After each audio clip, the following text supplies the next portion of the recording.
thank you everybody for being here. Gracias a todos por su presencia. Se ve que ahí siguen entrando poco a poco los participantes de este webinar. Voy a pasar a inglés para presentar a Nilima, ¿no? Pero bueno, gracias por estar aquí. Hello, nice to meet everybody. Obviously, there's some familiar faces. Silvia, hello.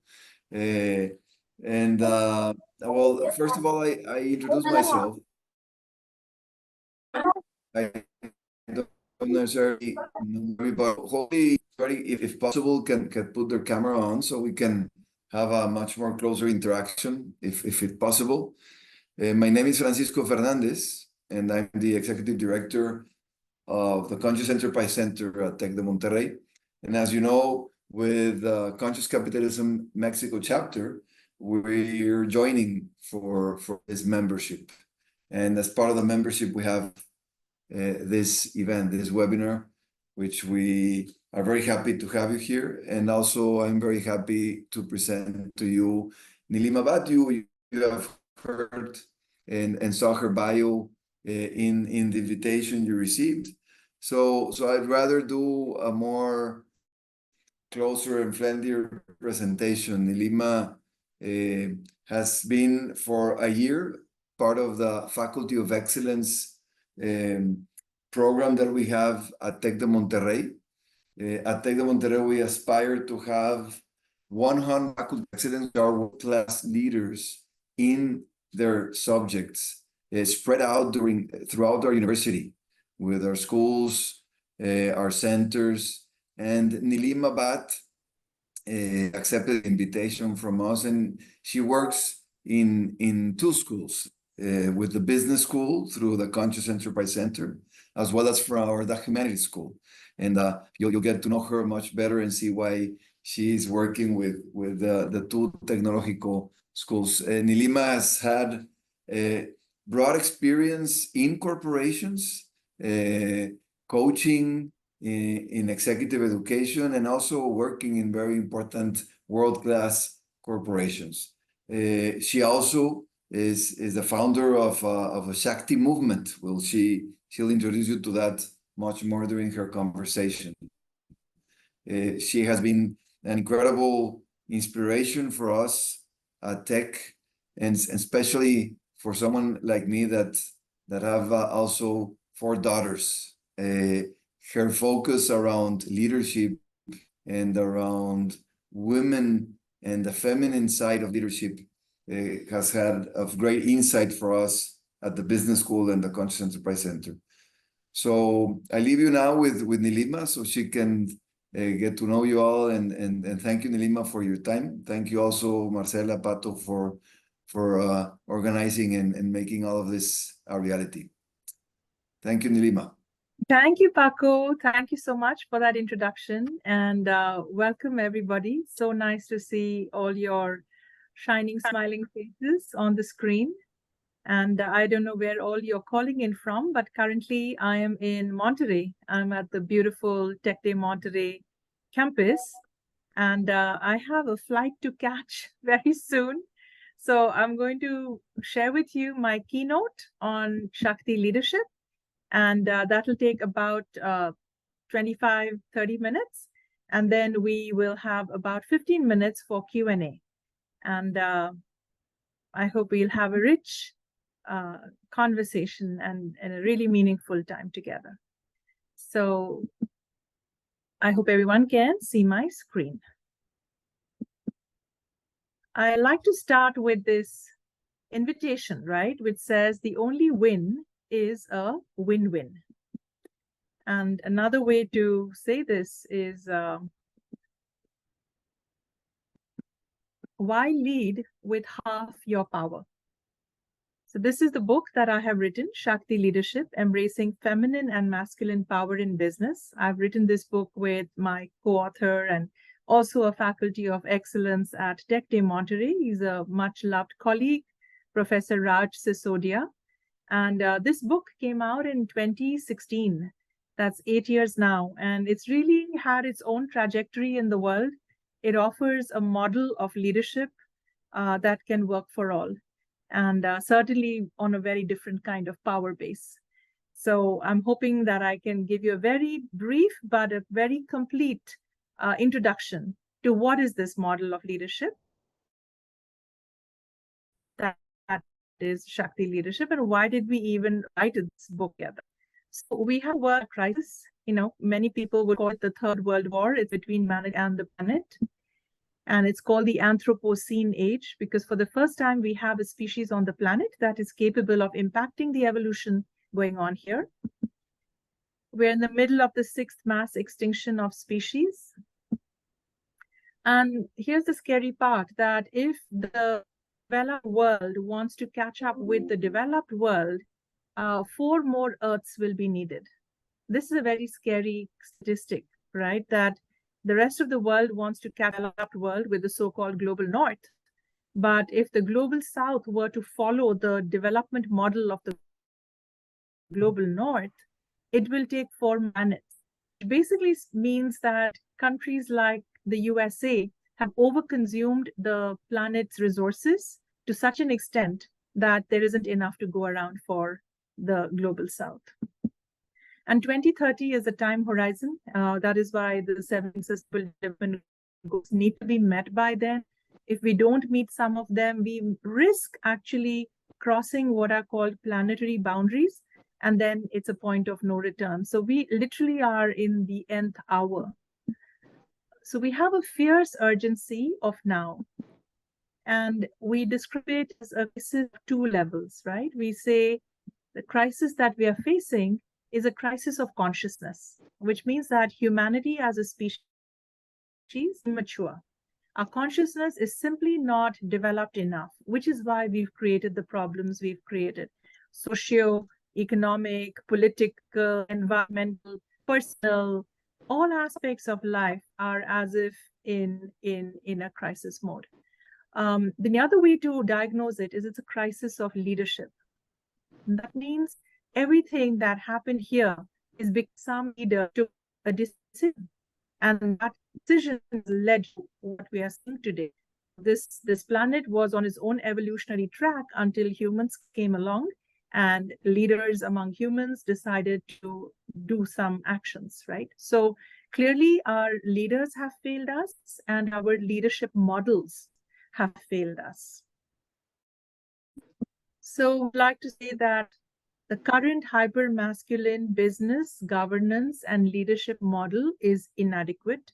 And when I talk about masculine and feminine, it's not about gender. It's not about men and women. It's really about a certain kind of psychological wholeness that is required of all of us, regardless of gender. The balance between our masculine and our feminine values, behaviors, and orientation, right? So feminization is needed to restore balance. Also, of course, because of the need for equal rights, opportunities, and status, we do know that women are critical to the economy, ecology, technology, and peace process. So there is a real leadership case, a business case, a political case, an economic case. There's a case at every level for more women to come into leadership. But here's the thing, it is time to end the battle of the sexes. It's not about making one gender wrong and having the other gender dominate, It's really about becoming fully human. We urgently need leaders who are 2 things. 1, they are conscious, and by that I mean they show self-mastery and are in selfless service of a higher purpose. And 2, they are integrated. And by this I mean they express both healthy competitive masculine as well as collaborative feminine values and behaviors. It is time for a new leadership model on a new power base that creates a world that works for all. We need to know and grow our Shakti. So what is Shakti, right? Let me spend a few moments describing this incredible and important elixir that comes from India to the world. So I love anthropology. I love studying civilizational wisdom from around the world. And I truly believe that every civilization, every culture that survives and thrives, and has thrived even in the past, if we go and look into them, we will find certain key ideas, great elixirs that they brought back from their journeys, right? So whether it is the idea of Ubuntu from Africa, which says, I am because we are, or the idea of Ikigai from Japan, which says, find your purpose and live that life on purpose, right? So there are many wonderful ideas from around the world, and I go in search of these words of wisdom. And India is one of those countries that has a plethora, a huge menu of words of wisdom and civilizational elixirs. One such is the idea of Shakti. So what is Shakti? Shakti is a term in Sanskrit used to describe the innate, infinite, intelligent power of existence.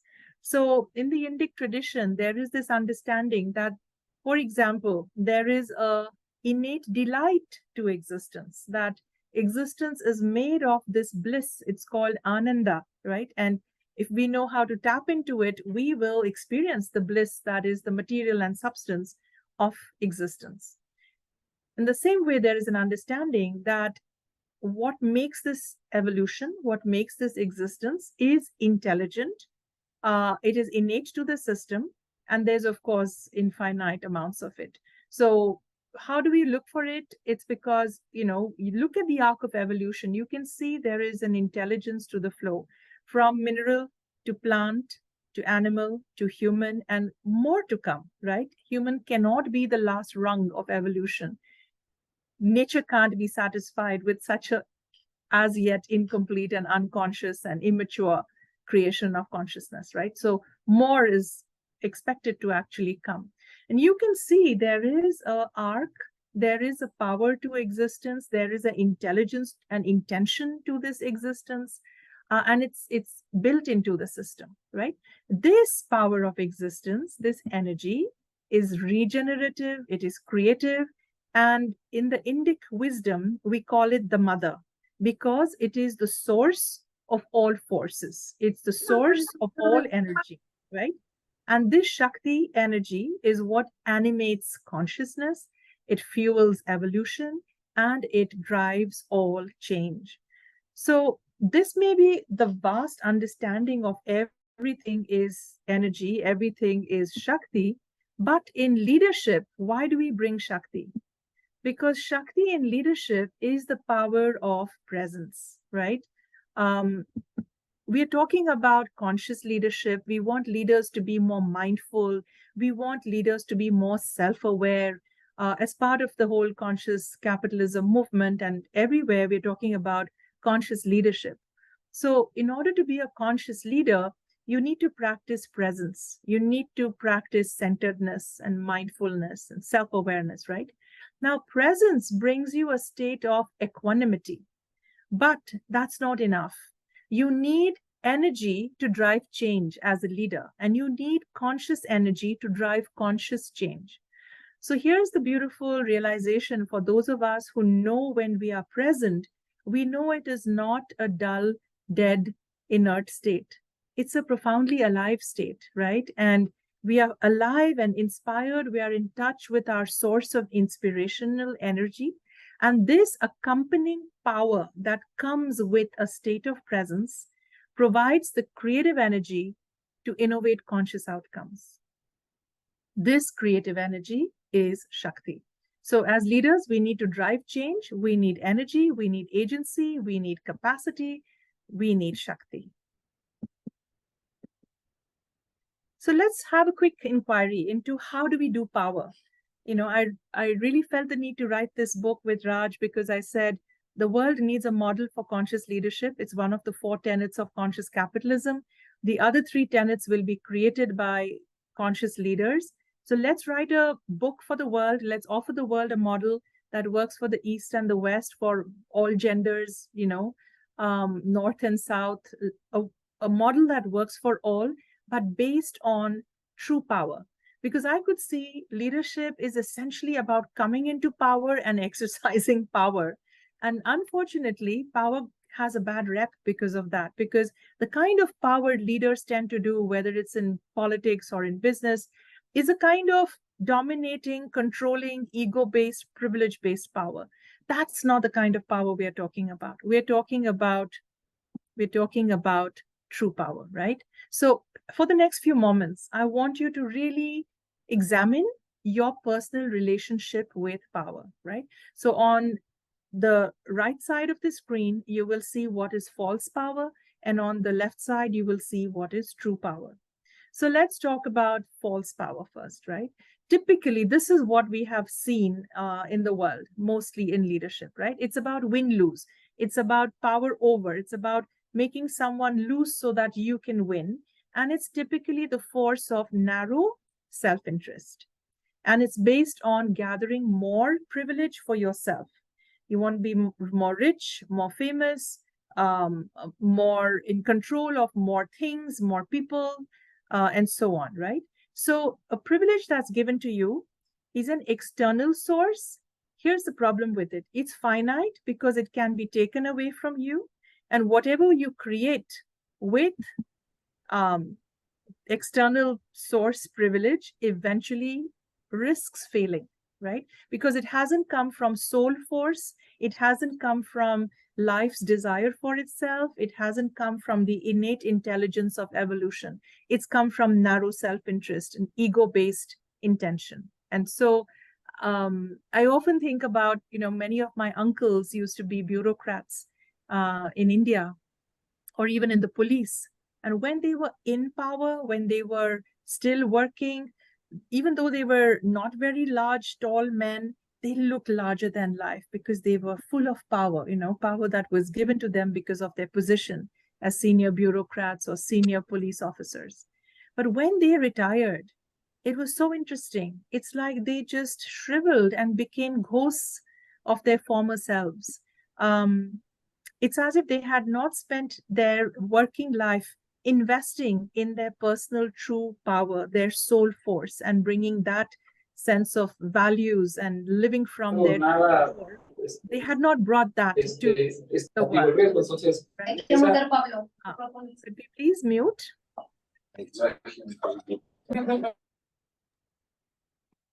You also have watched movies like Goodbye Lenin, perhaps, where once the Berlin Wall fell and the Soviet Union collapsed, there are these statues of Lenin that are taken down in East Germany and sent off to the smelter. And that movie is so poignant because it is telling you this whole thing about privilege-based power is such a limited game. It's such a finite game, right? And it ends. Not only does it end, whatever you created during that time eventually fails. It's, imagine having spent all your life, my spiritual teacher, the mother, she said, it's like beating water in a cup. You feel very active, you feel you've done a lot of work. But eventually, when you stop beating the busyness, beating the water in the cup, you take out the hand, the water in the cup goes back to being still water, right? And what a waste of all that time and energy.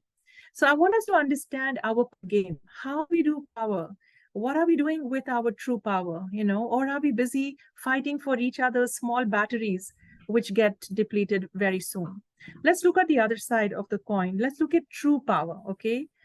This is called win-win when we're doing power with each other, or to have power to create positive change, and it's a force for greater good, right? This kind of win-win, this is an internal source available to all of us. It is unlimited and it cannot be taken away from you, right? Whatever you create from this lasts because it is coming through you as an instrument of evolution, right? The book Man's Search for Meaning describes this kind of inner power beautifully. Viktor Frankl was able to see that very few people survived the concentration camps, but survived for people who had somehow got in touch with her internal source of finding meaning, finding purpose, and having a transcendental view to life. which comes from within actually. And those people survived and lived on and conditions, which is what concentration camps were, right? So Shakti is that internal source. It's that soul force available to all of us. Now, those of you who have watched the movie Star Wars, this whole series of Star Wars, the franchise, when Luke Skywalker is told by Obi-Wan Kenobi or by Yoda, Luke, use the force. Use the force, Luke, or they greet each other as Jedis when they say, may the force be with you. Well, George Lucas, the producer of these films, was mentored by Joseph Campbell. And Joseph Campbell, the mythologist, was a deep student of wisdom traditions from around the world and wisdom. So he knew what Shakti is. So really, may the force be with you is as good as saying, may Shakti be with you, right? So if you're wondering what is Shakti, it's something as simple and powerful as the force in that movie series. So let's examine our power game a little more, okay? Do you tend to do power over or do you tend to do power with? So one prompt, think of a key relationship in your life. How do you exercise power in this relationship? Is it mostly power over or power with? I hope this question will make you stop and think, because when I asked myself this question, I realized in one of the most significant relationships in my life, I had actually given my power away and I had let the other person have power over me, right? So you'll be surprised how even in the most important relationships, the most intimate relationships in your life, we may not be doing a true power game.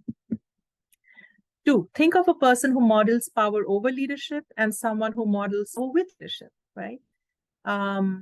We have enough unfortunate examples of power over. We have the Hitlers and the Stalins and so on. But luckily, we do have some examples of power with leadership. We have the Gandhis and the Nelson Mandela. And more recently, I would look at Jacinda Ardern, the former Prime Minister of New Zealand. I was very struck by Tyrion and how equitable and how inclusive she was in the way she exercised her power as a leader. So as you look at different leaders and how they exercise power, what can you learn about your own relationship with power? Because finally, it is a relationship and we all have it, and we may never have thought about it until today. I hope your relationship with power becomes something you're going to be more conscious and mindful of after today's session. 3, how can you watch for power? The answer is simple. It's really about inserting pause and getting present and stepping back and witnessing your own power game, your own power plays, and then know how to respond differently instead of in a habitual acting out reactive mode, doing an unconscious power game.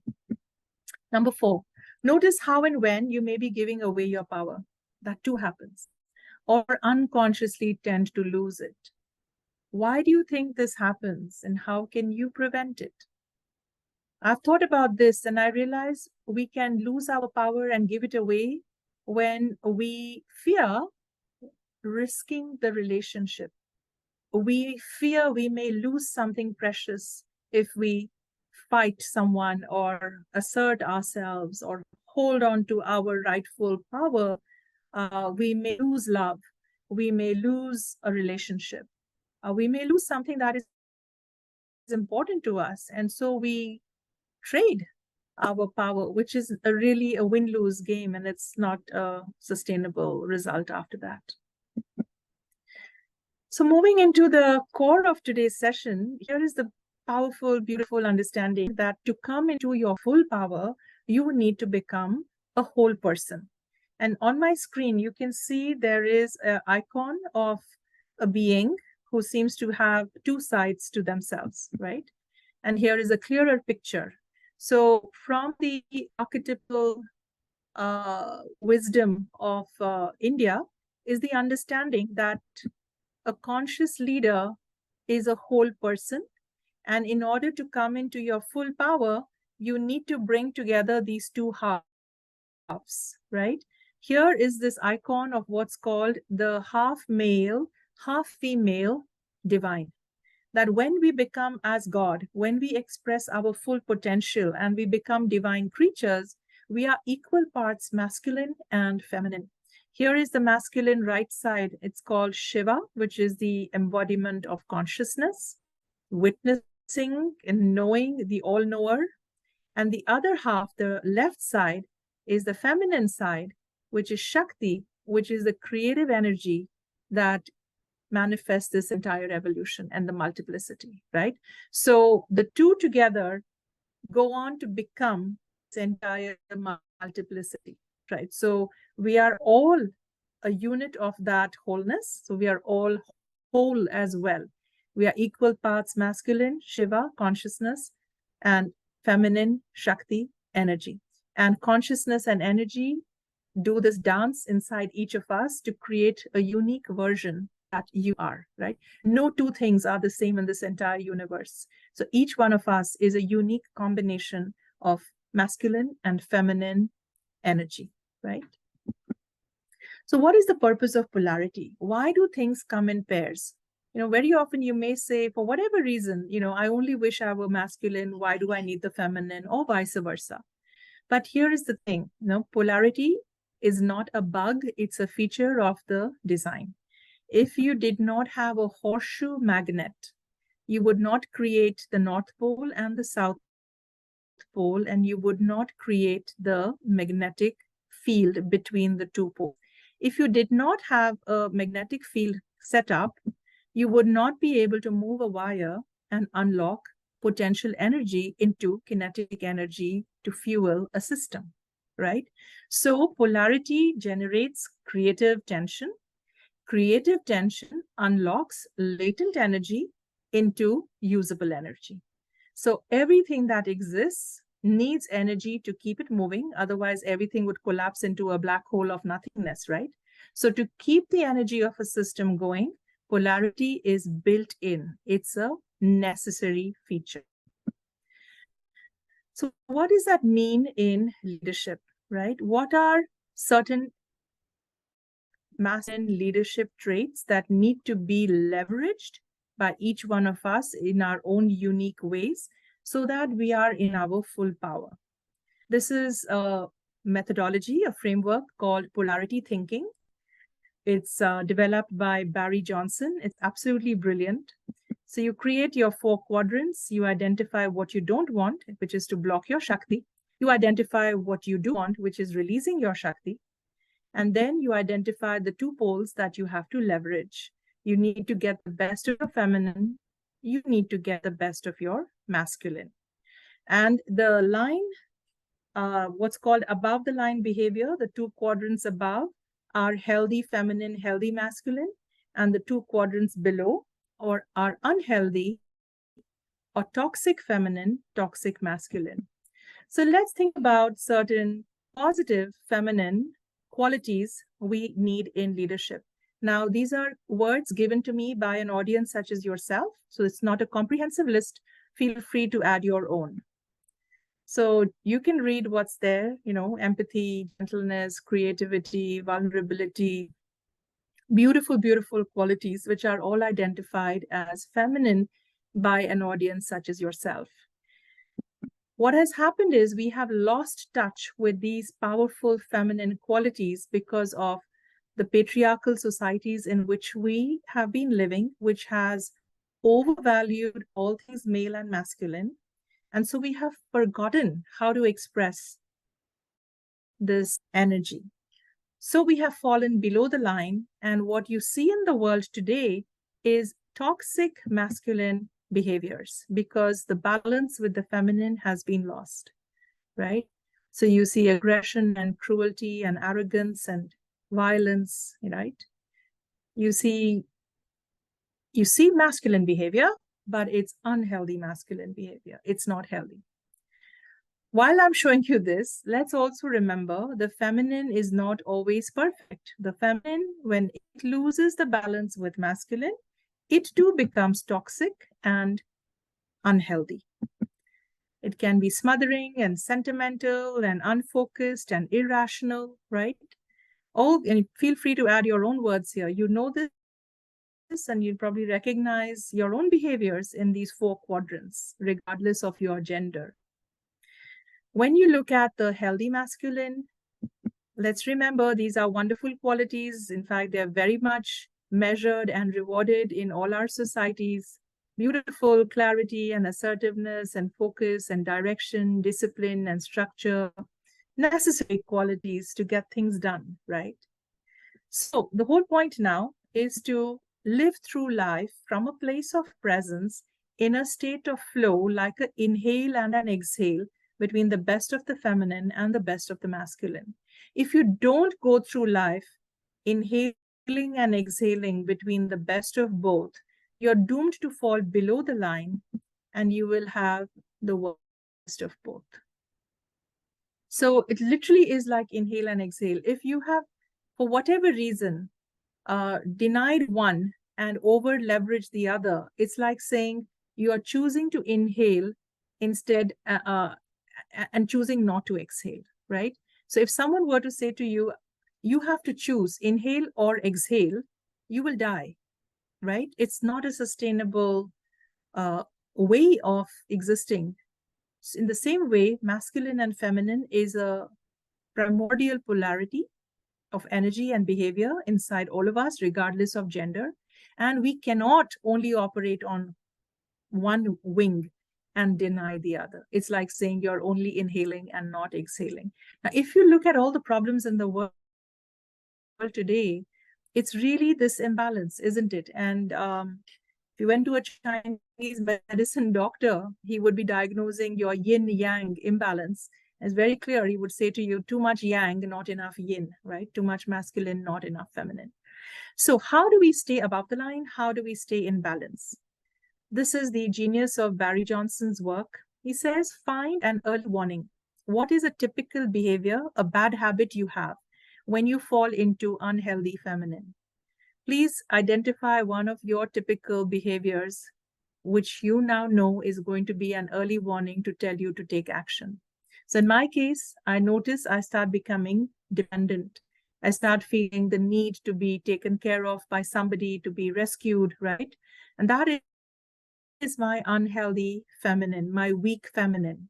Now, when that kind of neediness arises in me, I have learned to step back, insert pause, get present, and then go across the board, take an action step, which returns me to healthy masculine. So identify one of your superpowers that is an easy reach, an easy go-to, so that you can come out from below the line behavior into healthy above the line behavior as soon as possible, right? So in my case, one of my strengths, which is my healthy masculine, is self-care. I haven't put it there, but it's one of my words I identified. So the ability to put your oxygen mask on yourself and take care of yourself so that you can help others. The good selfish is a healthy masculine quality. And guess what? It's the perfect antidote to being needy or dependent, right? When I do self-care, I meet my needs myself instead of waiting for someone to take care of me, right? And I return above the line. But what if I hang around in the masculine quadrant for too long and I forget to take my healthy feminine with me? I will fall below the line. And I have to now find that early warning that I'm becoming too masculine. In my case, I notice I start becoming judgmental. I have an inner critic voice that knows how to find fault and see the weakness of everything, including myself, okay? So I can get very judgmental about myself. Now, when that voice in my head goes off, I have learned to insert pause, step back, get present, and take an action step that returns me above the line into healthy feminine. My antidote to judgment is compassion. I'm someone who has spent years working on the capacity of compassion for myself and others. And it's the perfect medicine for judgment. I cannot be compassionate towards someone while I am judging them, right? In order not to judge them, I have to find it in me to be compassionate, to understand them, to forgive them, to think about maybe they've had some trauma in their life, maybe they have had some education unfinished, right? Maybe they haven't had the privileges I have had. So once I can put on my compassion energy, I am back in my healthy feminine, and that means I am back above the line. So the way to work with masculine and feminine polarity thinking is to really find your superpower in your healthy masculine and your healthy feminine, and continue going through each day in your leadership and in your life, being in the state of flow, inhale and exhale. So in my case, as long as I'm doing self-care for myself and I am doing compassion for others, my life is really in a state of flow. It's in a state of equilibrium. I stay present, okay? If I forget one or the other, I will notice I'm falling into judgment or I'm falling into dependence, neediness, right? But guess what? I know now when I have those negative emotions, I know what to do, go across the board and take the action step that returns me above the line. So I would love for you to maybe take a screenshot and please do your own work. Please identify your early warnings and your action steps. Because if you can do this, it's really tapping into two of your superpowers. One is your masculine superpower, one is your feminine superpower. And as long as you are flowing with them, living them, embodying them, exercising them, you will be in a state of balance and a state of flow. And they will be the solutions to the problems you will face in your life and in your leadership. So moving on.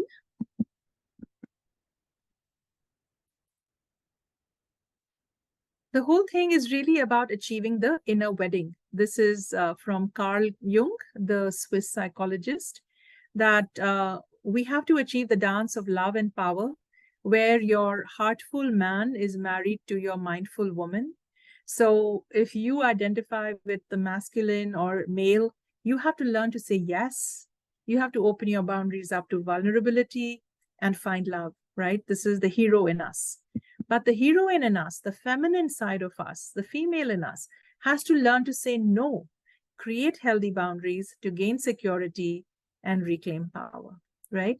So ultimately, we all have to come into this centered state of the Tao, Tao as it's called in Chinese wisdom. But the yin-yang energy has to be in the state of dynamic equilibrium inside each one of us.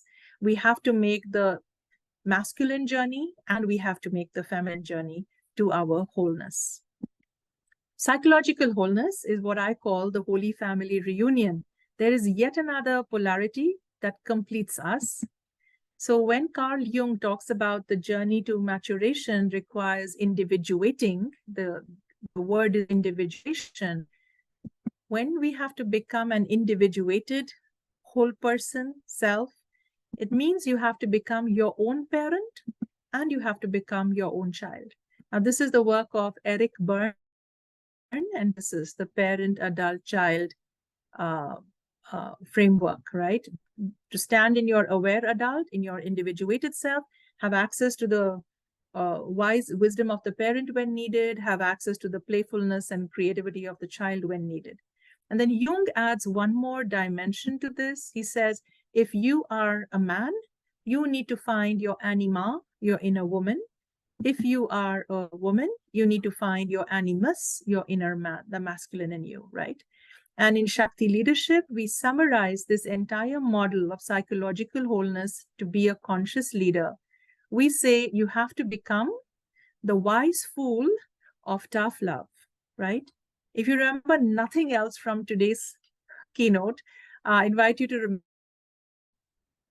become psychologically whole, to come into your full power. We need to become the wise fool of tough love. Wise is access to the inner parent, fool is access to the inner child, tough is the inner masculine, and love is the inner feminine. And if you find yourself stuck in any moment, in any leadership situation, ask yourself, what do I need to dial up or dial down? It's literally like hot and cold running water to restore balance, right? If I'm being too parental, too wise, I need to dial up my child energy, the fool in me, the fun in me, right? If I'm being too tough, I need to dial up the love in me, right? Or vice versa. Really, it's about balancing these 4 poles at any given moment, and you will break through whatever is the stuck situation you are in. There is no 5th archetype. This is called Fourfold Self by Carl Jung. Just to sum up the journey through the 5 elements of Shakti leadership, if you enjoyed what you heard today, it was just a small piece. We begin with presence. From a place of presence, you tap into your Shakti, your true power, and then you achieve psychological wholeness. You become the wise fool of tough love. And flexibility is about knowing which of these archetypes, which of these 4 to play and exercise in a leadership moment, in a leadership situation. That skill, that agility is flexibility. And then congruence is to know your purpose and to live your life on purpose. Like the person you are becomes the leader you are. And the hero journey is the journey we are all going to have to make to come into these 5 elements of Shakti leadership, because all of these are power bases: presence, power, flexibility, congruence. They're not going to be given to us on a platter. We are going to have to earn it.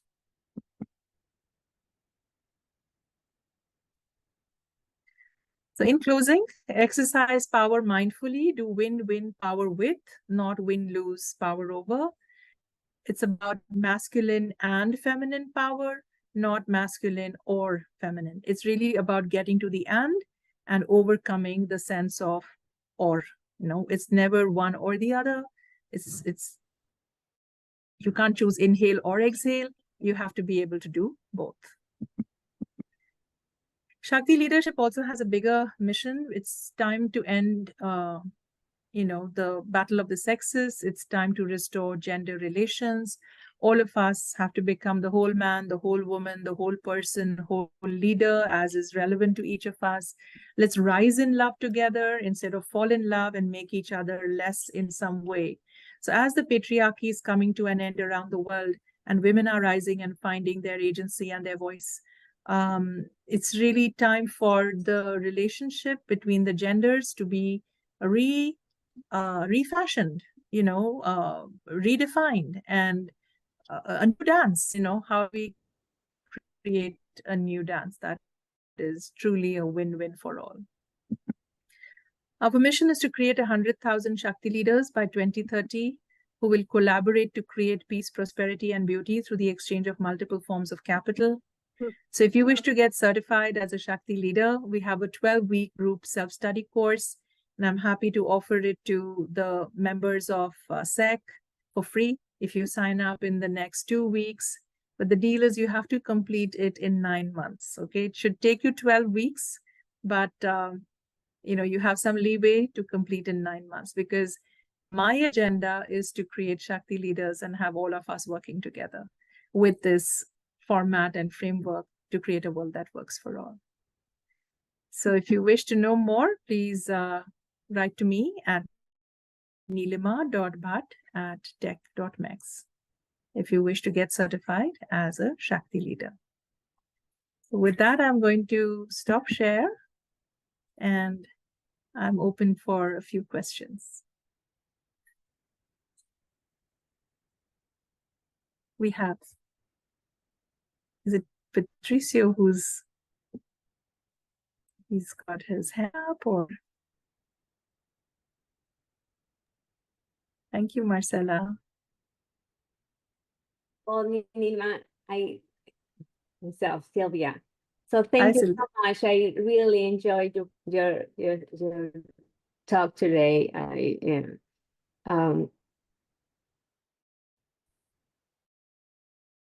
Not only because as well, and just to understand that it's not about gender, it's about our side of or ourselves is just powerful. I'm wondering, do you teach that to the students right now? Absolutely. To thousands of students, actually. So how do they feel? Because sometimes when I talk to some leaders, they still, if I ask, are you feminist? They feel like, no, this is for women, and it's just and more in Mexico, they feel like, and it's a little bit I don't know, kind of like a much aid for Mexico is that they feel like women are just fighting for their voices, but in bad ways or whatever. So they don't feel like they need to be feminist, and it's part of just to find that equal in gender. But also, like, Shakti, I really loved your idea, and I hope I can learn more about it. Thank you so much for it. You're welcome, Sylvia. And we are going to change the world one life at a time. We're going to sensitize, one class at a time, one group at a time.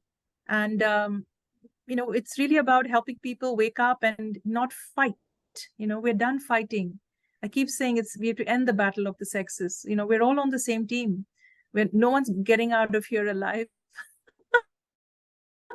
Right? We all have to make this world a better place while we are here. So, yeah, and this is the way I do it. I invite men to the conversation.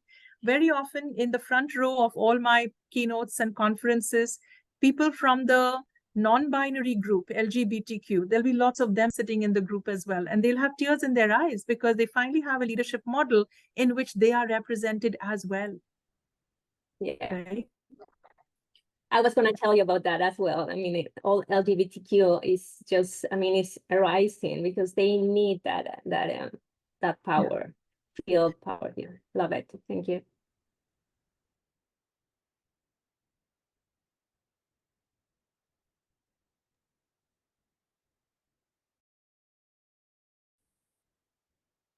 Any other questions?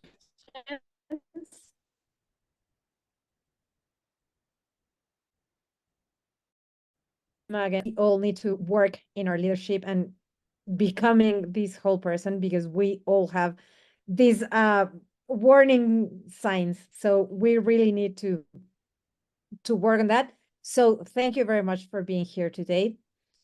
Your wonderful energy and your wonderful presentation. It's gonna be very todos por estar aquí hoy. Les agradecemos mucho su tiempo. Thank you all. I noticed there are some questions here. So may I share Please. them on email? I'll personally reply, if that's all right. Yeah. Sure. So I'll send it to you. Yeah, don't worry. Yes. Don't worry. Okay. I will send it to you so you can answer it. Thank you, because I have a flight to catch. I have a taxi waiting, but I'm here to continue the conversation. Feel free to email me, reach out to me. You can get my number from my phone number, my email ID from Marcela. Okay. Thank you very much. So thank you so much. Gracias. Gracias. Thank you. Thank you all. Bye-bye.